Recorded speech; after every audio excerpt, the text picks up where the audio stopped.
Welcome in to the At the Yard podcast, episode 120. I am pleased to be joined by U.S. Naval Academy head coach Chuck Ristano. Chuck, we've known each other a while. The first time we get to do this, I'm really excited about this conversation. I appreciate you making some time to hop on the podcast with me.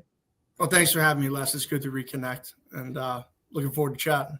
Yeah, absolutely. So let's jump in. I mean, Chuck, you've been everywhere on the Eastern Seaboard, seemingly, with your coaching career going on 20 years now. You played your college ball at Sacred Heart, 4-year letterman there, before getting into coaching with stops at Monmouth, with stop at Temple.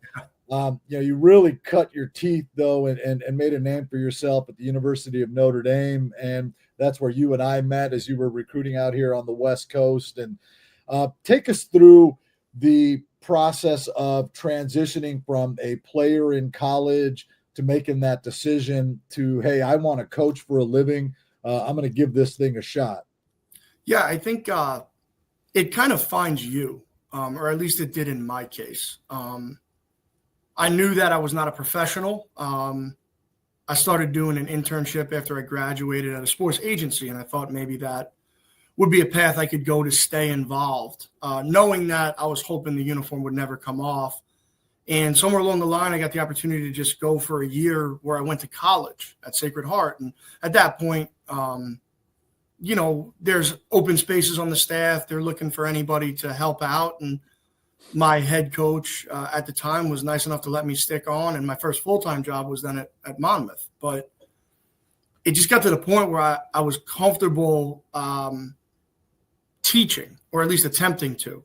I was as self-made a player as I guess you could be. I mean, a little 5'10" left-handed pitcher that things didn't come super easy to. And even the trajectory of my career as a pitcher looked a heck of a lot better as a senior than it did a freshman. And I learned a lot of things along the way, and I was just passionate about trying to see that type of evolution in young people. And, Coach Ehalt at Monmouth was good enough to give me that job. I pitched against him.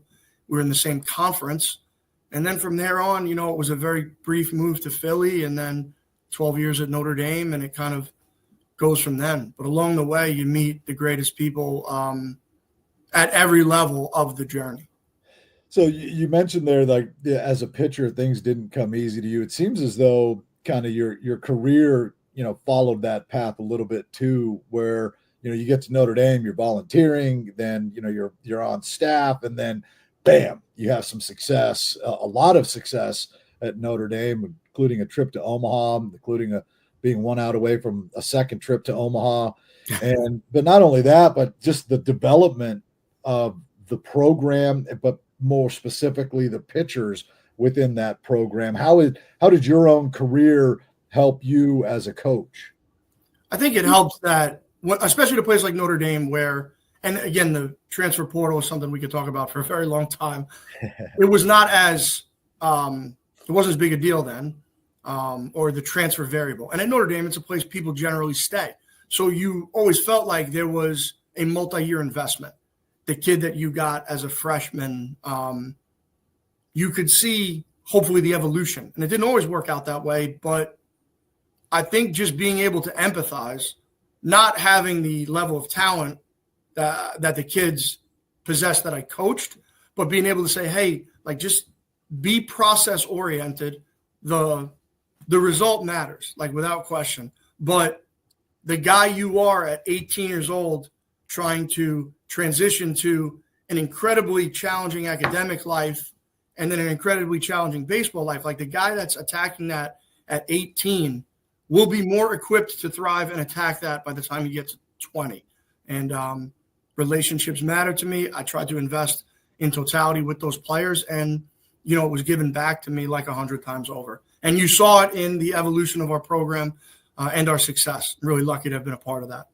Yeah, absolutely. I think relationships, are critical, and our relationship has been a very fun one as we got to know each other over the last several years, and I think that reputation goes a long way as well, right? I mean, even with high school coaches out here in Southern California, where you have some ties to, but you did such a good job of making Notre Dame a viable option in Southern California, and that's all a result of those relationships. Yeah, I mean, some of our best players. I mean, the Omaha team had a kid from San Marcos playing shortstop that was somewhat lightly recruited, and that dude was a 5-year starter at Notre Dame. We had a couple of pitchers do it, a kid from Mater Dei, first baseman from 𝕼𝕬𝕕𝕕. And you've seen California continues to get recruited at a really high clip from everybody in the ACC and the SEC. And those academic schools like Notre Dame, like Duke, like Northwestern, like Michigan, they've done a really good job. And it's just a place where baseball is prioritized, and quite honestly, so is largely academics. Yeah, and well, I mean, same with the academies, right? I mean, the Naval Academy, we were talking off air, Travis Blue from Orange Lutheran, one of, you mentioned he holds a number of records there at Navy, and I think the academies have done a really good job of getting into California as well, wouldn't you say? Yeah, it's a priority for us, a priority for Air Force, a priority for Army. Again, same deal. You have task-oriented, high-achieving young men who want to have a great baseball experience, but also want to get a degree and a leadership experience that is second to none. And I think the academies provide that. I think one of the most unique things about your story was when you were at Notre Dame, your wife was coaching on the softball team. And I mean, what was that like? I mean, both of you coaching a spring sport, Yes. right? I mean, you're probably on the road a lot. And I mean, that had to be pretty neat, though, to be able to kind of walk down the hall, check in on your wife, say hi, maybe have lunch. Sometimes. Mixed bag in the office. It gets tough at Notre Dame when you're sharing indoor space and you're also sharing a home with your wife. Sometimes if maybe the softball team goes over by 5 minutes and you got to be the one to say, hey, we need you off the field right now. Sometimes that comes home. Yeah, when I got offered this job, my athletic director, and we don't have varsity softball at Navy, but when I got offered this job, he kind of called me and said, it's come to my attention that I'm about to offer the wrong Ristano a head coaching job, which made me laugh. But she's a rock star. She's an All-American, and she played at Notre Dame and coached there for, I think, 18 years, and they never missed a regional. She's like an offensive mind. I'm kind of more of a pitching and defense mind. So the feel for when one of us came home and didn't really want to talk about it, it kind of helped.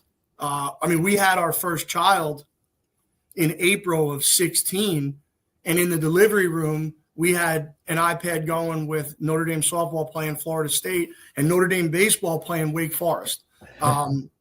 So, yeah, it's kind of a unique thing for us, and it's a really special part of our journey, and very, very lucky to have somebody in my life who understands the life.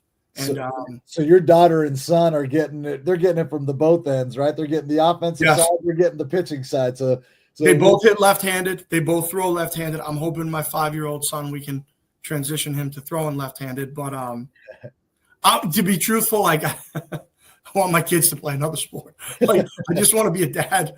I hope my son plays hockey. I don't know. We're in the lacrosse epicenter.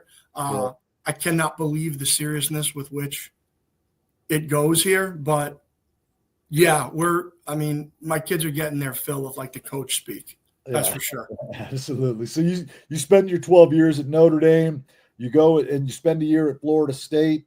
You had some success there, and then you move on to the Naval Academy. What was it about the Naval Academy that piqued your interest, outside of the opportunity, right? The job itself. But it's a pretty unique place in that you're not recruiting the same type of athlete that you may have recruited at Florida State or even some of your other stops to come to the Naval Academy, given, the commitments, not only academically, but physically, mentally. It's not easy to go through that program.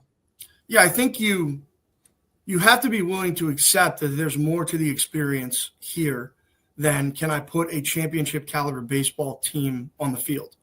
That is an enormous part of our mission. But spending as much time as I did at Notre Dame, I think kind of prepared me for the pursuit of excellence in totality. Our players at Notre Dame, not unlike our guys here at the academy, they're held to a really high standard academically, conduct-wise.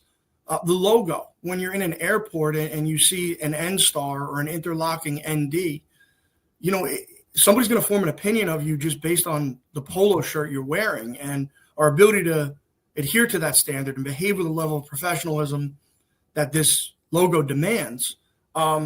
It was less about the opportunity to be a head coach, which obviously is something I wanted to pursue when it felt right. It was more about the opportunity to somehow play some small role in the development of the future leaders of our world. I think that's real. It sounds dramatic, but I think that's, having been here now about a year and a half, I believe it more today than I did the first day I took the job. These are the most special young people in the world, and they will be responsible for leading it one day. What do you guys do in a room full of leaders, right? I mean, how do you guys as a coaching staff elevate that process, right? How do you guys cultivate leadership within your program when you're recruiting guys that are natural type leaders? Yeah, sometimes you need to make sure that you have the right, and I don't think it's actually a word, but fellowship, where, who's willing to kind of get on board, and you have a lot of alphas in the room. To some degree, I'm very fortunate that the ethos of the academy builds some discipline and structure and culture for you. And I think that it would have been a mistake for me to come in here and say, that's okay, what you do at the academy is one thing. When you step on the baseball field at our stadium, we're going to have a different subculture. My goal here is to exist and thrive within the institutional, ethos. So developing young people morally, mentally, and physically, that's what we talk about more than anything. We're trying to just align with what they're hearing in their leadership development on a daily basis. And that requires us as a coaching staff to jump in and immerse. And I didn't do this a whole lot at Florida State or Notre Dame, but I will go to some classes with the guys. Part of it is so I can learn. Part of it is just like, wow, what an opportunity for me to sit in on a class taught by a Top Gun fighter pilot or a Navy SEAL or a general or a visiting professor from MIT. So to some degree, it sounds like a cop-out, the academy develops this culture of developing leaders in a system that requires you to form or to adhere to like a chain of a command. I think one of the most interesting things we confront is sometimes our players, the younger guys, are better than our older guys. Every team has that. But I think because the class system around the academy says that, hey, the senior or the first class generally is a higher rank than the sophomore, you want to make sure that when you enter the locker room, that kind of disappears. That we're all part of the same team, and our freshman stands just as much a chance to help us win a conference championship as our senior. So that's probably the only piece of the academy that we deviate from within our work to build a championship program. Well, yeah, I mean, because they're building their team, right, of leaders, and you're building your team. And so have you seen how has that been welcomed by players, particularly guys that were in the program prior to your arrival? I try to just be as transparent and pull the curtain back as much as I can while maintaining the professional barrier. I think the very first meeting I had with the guys is just kind of, you disarm it and say, okay, here it is, guys. Like, I'm staring at a group of guys that are 18 to 22 years old that made a mature, conscious decision that I, as an 18-year-old, was not capable of making. Right. Like, I don't know how many coaches can stand in front of their team and really mean it when they say, like, you have the eternal admiration of the guy who's writing the lineup. I'm not going to run from that. Like, you guys are superheroes to me. You're going to protect my family. That sounds dramatic, but I think it creates that level of mutual respect when it's authentic, and I believe that it is. It's that old saying, right? They don't care how much you know until they know how much you care. And I mean, it sounds cliche, but it seems like that's a real thing there at the Naval Academy. I don't think you get as much out of coaching, whether you're at Florida State or Notre Dame or Navy. I don't think you get as much out of it if you're not willing to make yourself somewhat vulnerable at times and say, like, this is how much I care about you, and there are times when you're going to disappoint me. And there's times where I'm going to disappoint you, but we're going to go through this thing together. And you may not like what I have to say sometimes, but you'll never question whether or not I have your best interest in mind. And I hope that these relationships extend, decades. A part of what I love about coaching is, and it's really nice to see at Notre Dame, the guys they coach, they're getting to different places in professional baseball of their lives. The kids at Florida State who were first-round draft picks, and now these guys, just seeing what those guys will evolve into as their life unfolds and knowing you played like a very small role in that. That's why you do this. I want to pivot a little bit and get into kind of a personal thing with you, and that is the home run derby a few years back. How special a moment was it for you when you got the call from Trey asking you to throw BP to him in the home run derby on national television? Yeah, it kind of begins with exactly what we were just talking about. Trey was drafted in 2013, and that derby was in 2021. I invest in Trey before you realize he's going to be that. Right. But we always maintained a very close relationship. And when he called me, I was we had just gotten eliminated from the Super Regional. I was coming back from Atlanta.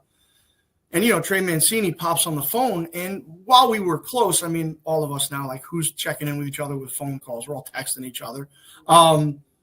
So it was a little out of the norm for Trey to just kind of call me. And given what he had battled, I think the first thing he said to me was like, "Hey, coach, look, nobody knows this right now." And I thought immediately something was wrong. And like, oh, what is he about to tell me? And then he told me, like, "Look, I told you when I got drafted, if I ever go to the big league home run derby, I'm going to call you, and I'm keeping that promise." And, I about fell over. Unbelievable. And you're like, it starts to set in. And I called Link and I called my wife. And now I'm sitting on a plane from Atlanta to South Bend. And it starts to get real. And you're like, okay, don't get the yips. And I'm like a New Yorker who's got friends who like to break chops. And from like the moment they found out I was doing that to it ended, like if I showed you my text messages right now, you would think I was the victim of some abuse. But it was great. I mean, greatest experience, getting married, getting this job, going to Omaha. That's in my Mount Rushmore of life experiences. I'm so lucky that Trey gave me that opportunity. That was pretty neat watching that on TV, particularly and especially because of, like you said, what he had been through to get to that point was pretty special moment. So let's talk some Navy baseball here.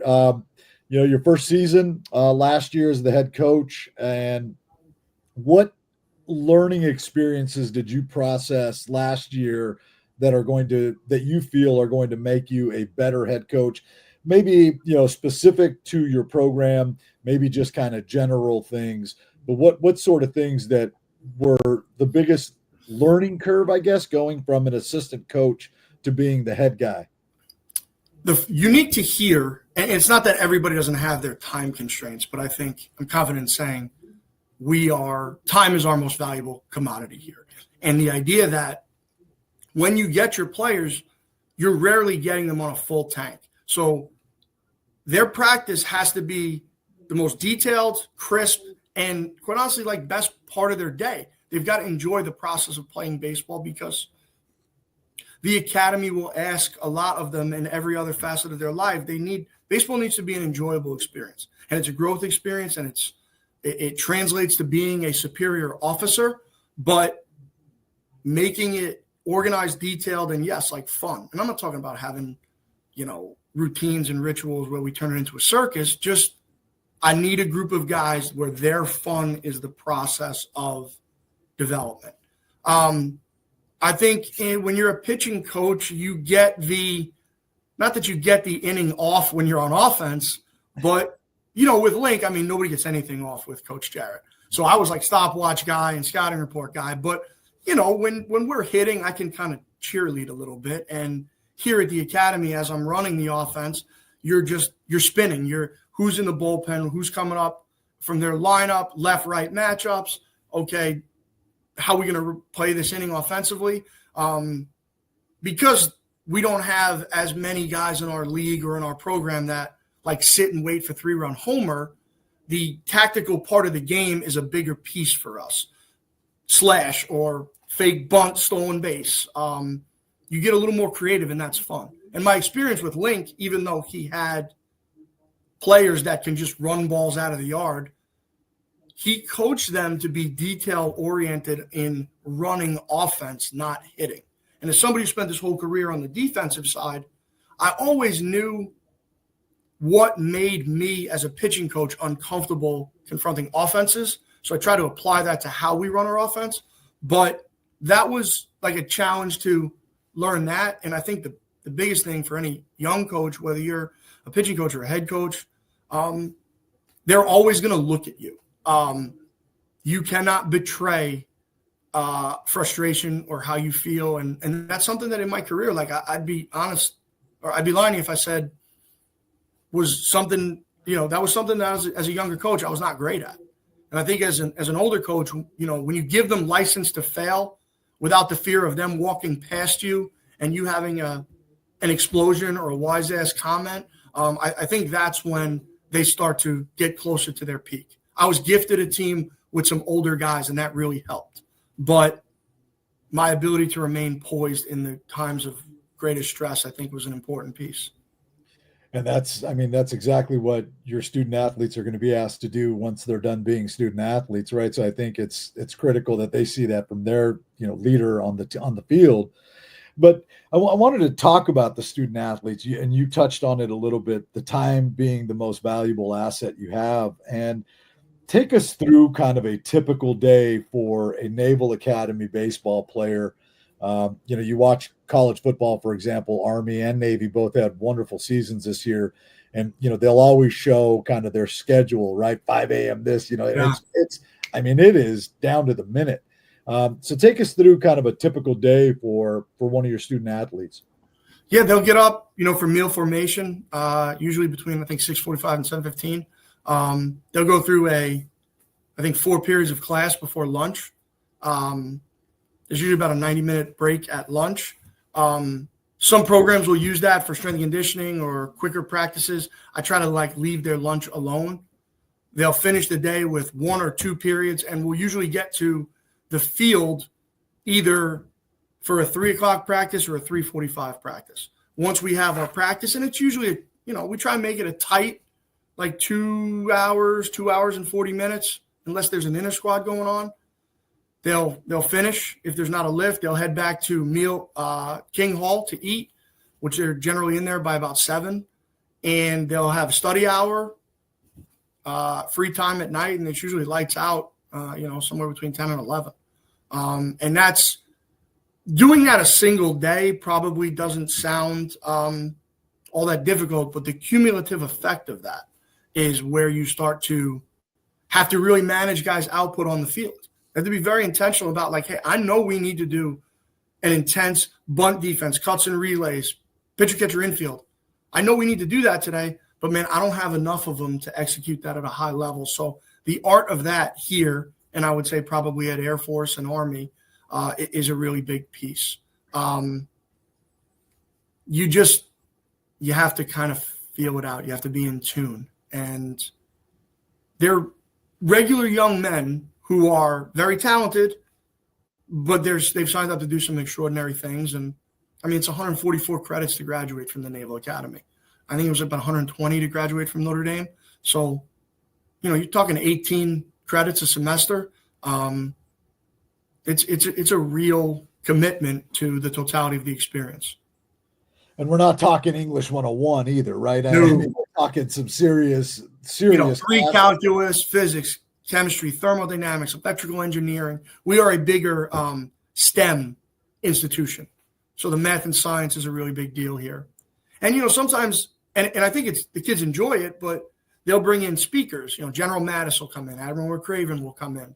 And, that'll be like a Monday evening where they'll have to get to what's called a 4-star lecture. They're all really fun parts of the experience, but they occupy, again, that valuable resource of time. But I think at the end of it, the kids, we will tell you, the juice is worth the squeeze. What you get out of it is a really, really big head start in life. So when you're recruiting, I mean, I would presume that academics is the first thing you're looking at. Even before talent on the field. How is that challenge kind of welcomed by you and your staff when it comes to, you might be out at future games, for example, and you see some guys, and hey, I really like that guy.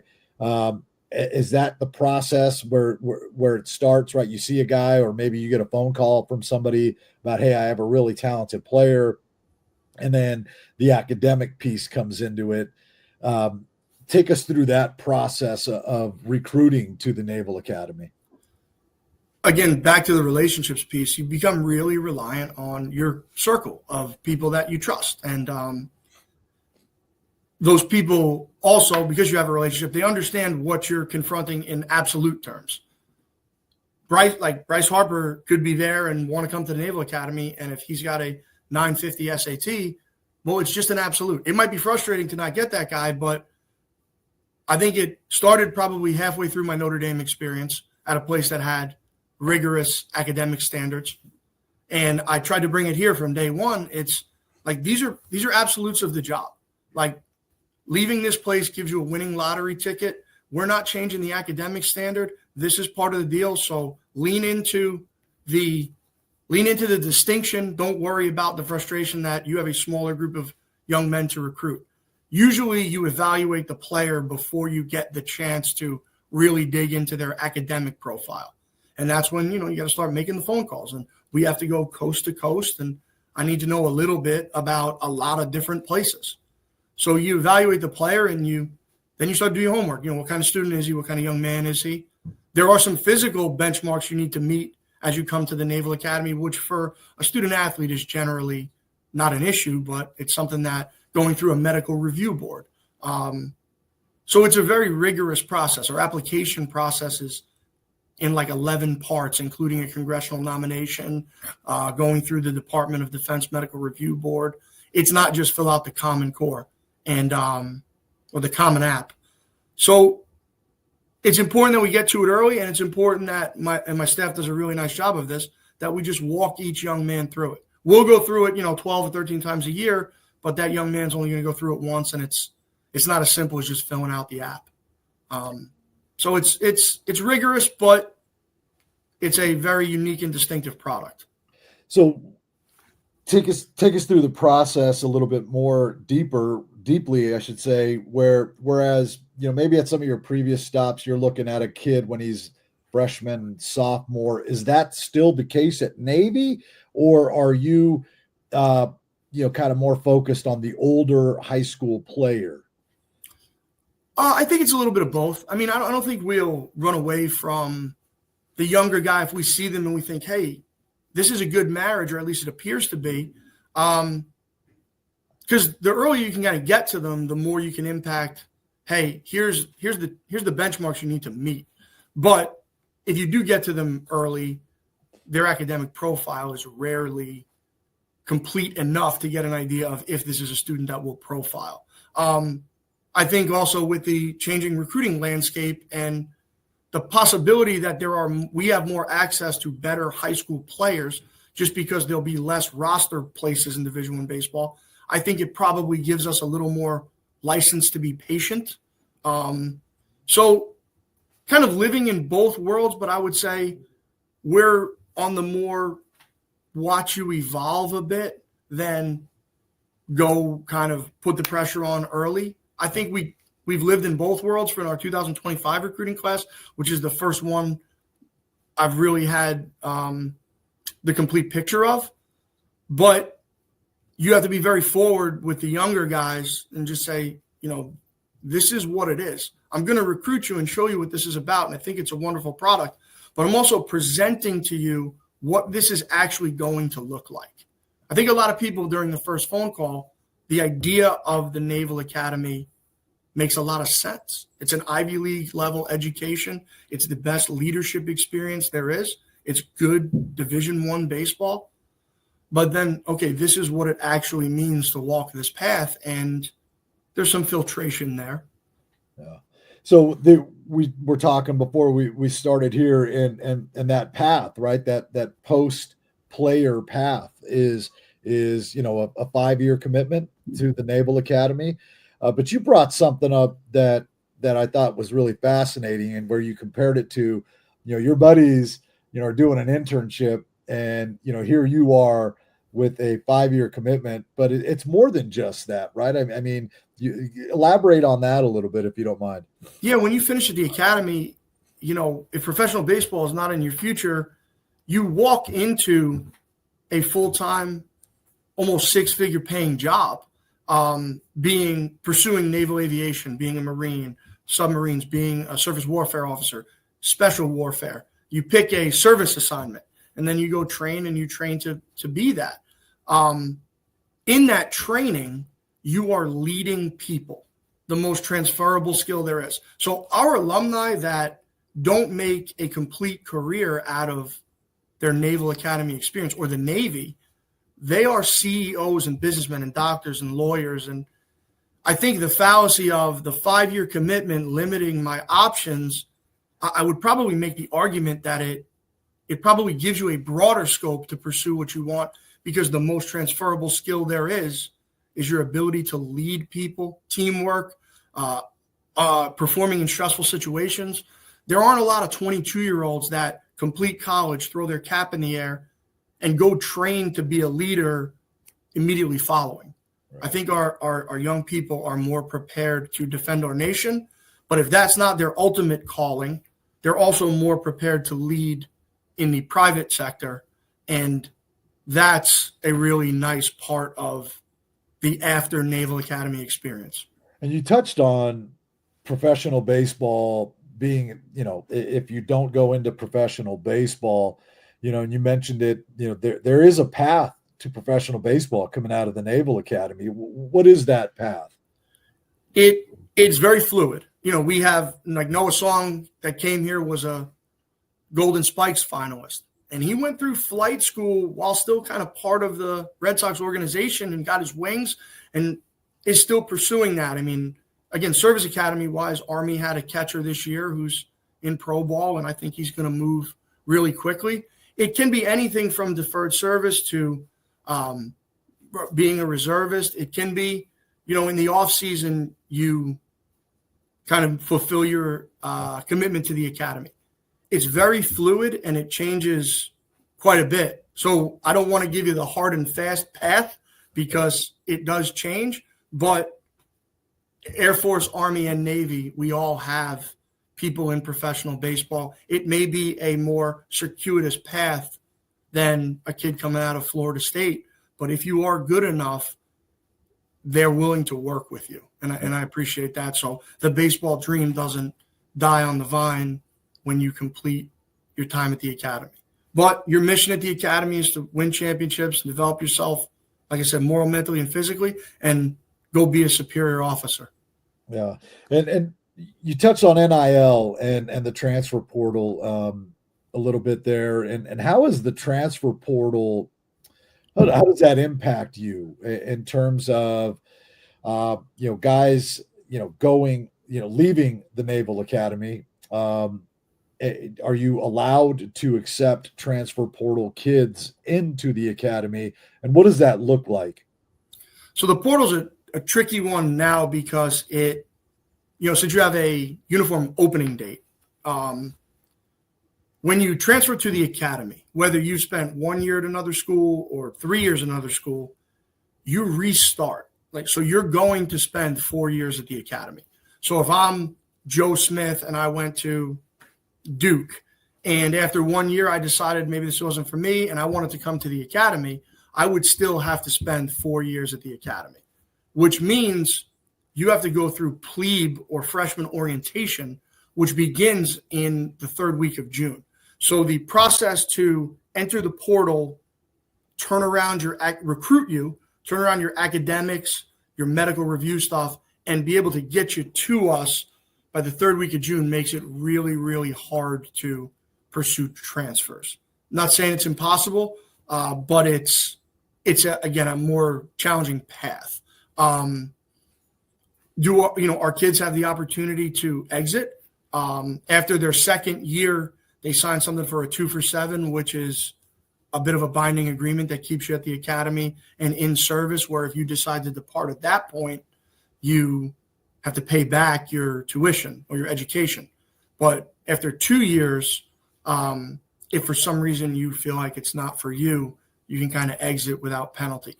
We probably don't deal with the exit of the academy as much as some other programs that are a little more roster fluid, because I think if you come here, you came here eyes wide open, knowing that there was a bigger reason to come to the academy than just to play high-level baseball. Now, that's got to matter, right? We're not a club team, and we need to chase championships, and we need to beat Army, but people come here to chase excellence holistically.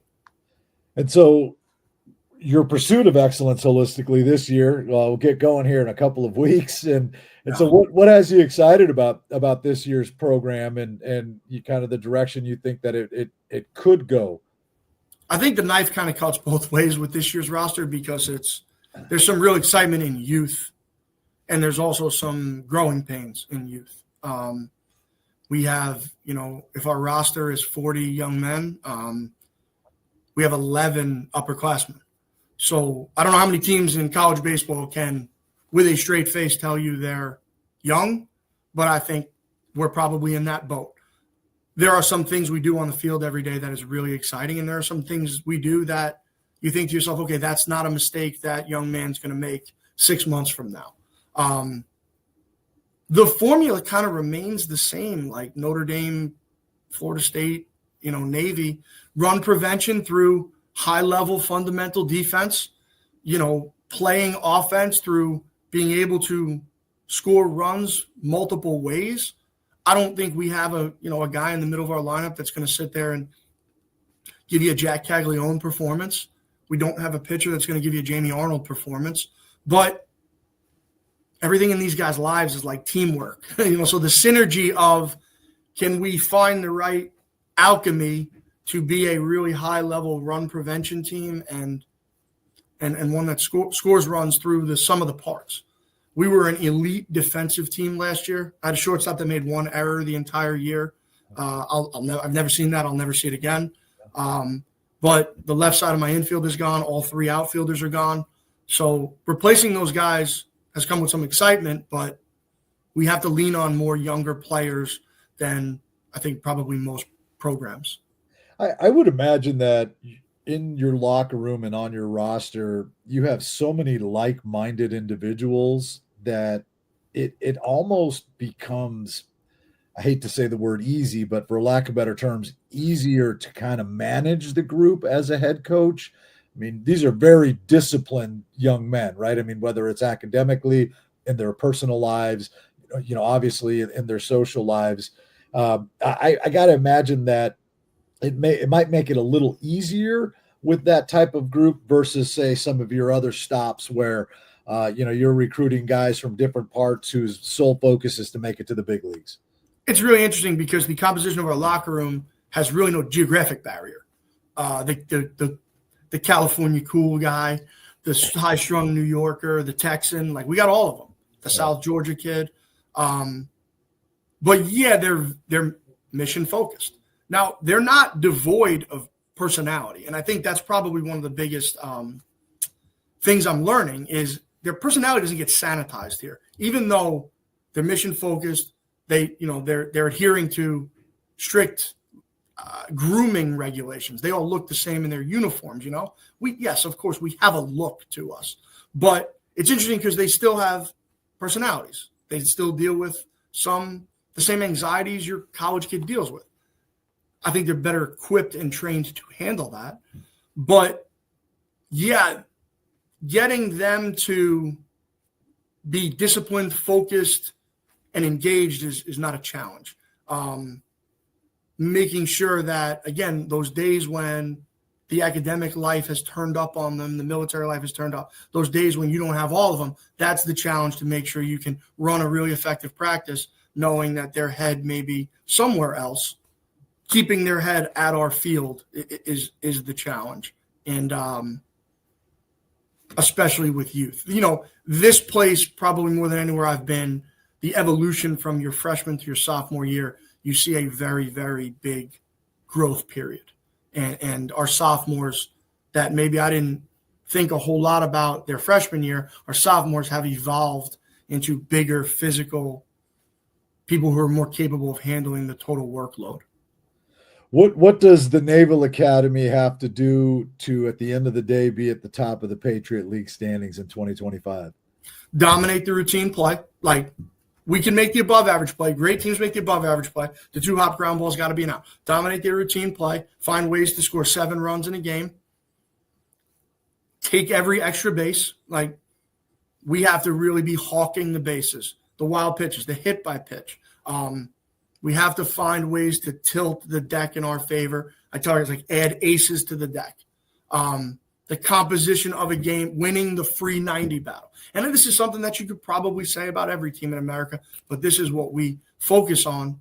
The biggest overarching theme in our program, we ask our guys to weaponize the process. I've tried to make that unique to our experience, where the process of becoming a Naval Academy student, what it takes to get you here, what it takes for you to thrive here, how you're challenged in every facet of your day. If we can find a way to weaponize that and make that part of our armor when we get on the baseball field, it doesn't mean we won't strike out looking. It doesn't mean we won't feel some sense of anxiety, but the legitimate feeling of being more prepared because I've been tested in every facet of my life should help us derive confidence.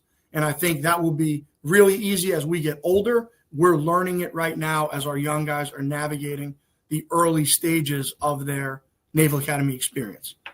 But the tangibles are dominate the routine play, take every extra base, find a way to get to 7 runs, win the free 90 battle. And the overarching themes in our program are weaponize the process and answering the bell. The answer the bell part is you will not always feel good. You will not always have your mind in it. But there's the bell rings, and you can either choose to perform independent of the noise surrounding you, or you can choose to succumb to it. And our guys, I think, are tough enough to be able to do that. That's our program ethos in a very brief explanation. You've touched on the youth in your program a couple times, and I'm just curious, did you feel as though you needed to go out and bring in a lot of guys, kind of your guys, if you will, or were you comfortable with, you also touched on that you were, gifted a great roster, or was it just a matter of, filling some holes that you felt needed to be filled with some younger players? I wanted to recruit based on need. I wanted to recruit based on how I like to play. I don't think the roster was necessarily recruited to the style with I think we should play. I like runners. I need to be able to stamp, can you play a defensive position? I've coached a couple of guys that, like a kid like 𝕼𝕉𝕕𝕕 at Notre Dame. He was a wonderful first baseman, but he was such a prolific offensive player. He didn't really consider the defense. I think for us to win at a really high level, any kid we recruit, I have to stamp that he can play a defensive position. I need to stamp that we can run a bit and use that, like take every extra base application of pressure. I think it was probably a little bit of both, recruiting to need and recruiting to style of play. We'll never be a group that, in the first year, our recruiting class was, I think, 11 or 12. This year, the 2025 class, it'll hover between 10 and 12. That's probably the right number for us. So I didn't feel compelled to say, let's turn it over. Let's bring in 25 guys in 2 consecutive classes. I wanted to see it and see what we had before we started to make big moves. The biggest void on our team a year ago, we had 1 left-handed pitcher. We brought in, 4 or 5 in the 2024 class, but we got them late. 25 and 26, that's a priority. Being stronger up the middle. We had the luxury of having a 4-year starter at shortstop, but because he's there, the guys behind him are not getting a whole lot of game experience. So 25 and 26, that's a priority.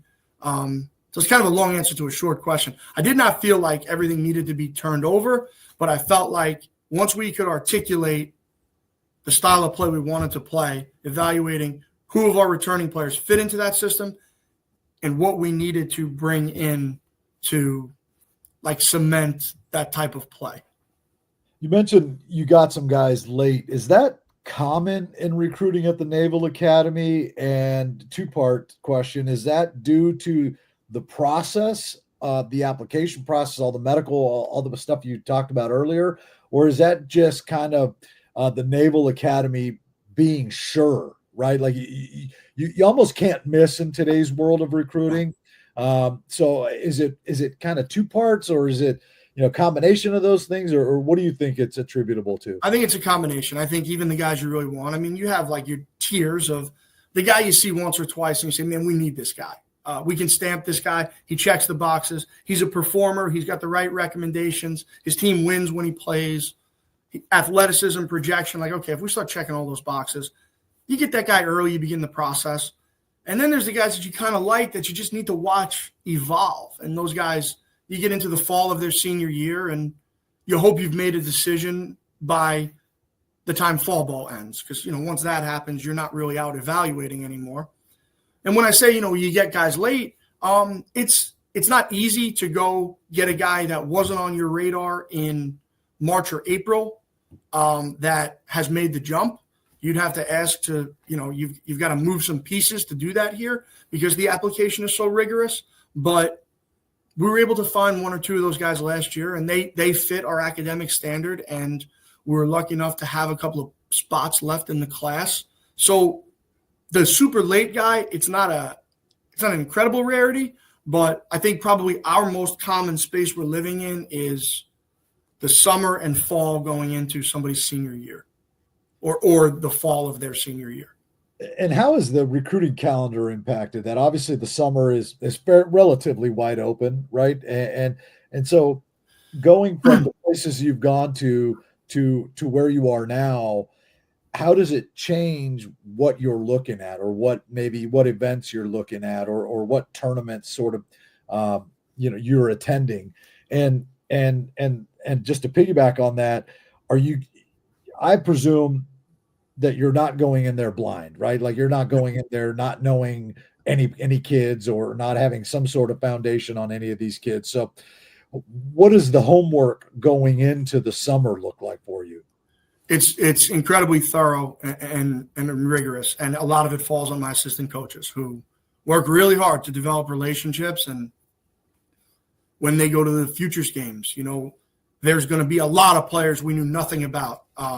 But we've got to call everybody from each team and say, hey, here's the fit. Here's what we're looking for. Who fits? I think we have to be very careful when we do create those relationships, because we're so reliant on recommendations. Because, again, flying blind is not an option for us. We've got to cover too much geographic ground to give a product that has so many layers of filtration just to get to the academy. You have to articulate to the people that are recommending players to you, just because he is a fit at the Naval Academy, because he is an elite young person who has a passion to serve his country, that might make him a fit for the academy. It might not make him a fit for our roster. And please don't take that personally. But we need those relationships to cover the geographic parameters that we have. While the academic parameters are stringent, the geography isn't. So we have to go to places where we think we get the most bang for our buck. And you balance that with making sure you have your coaching staff in place for practices.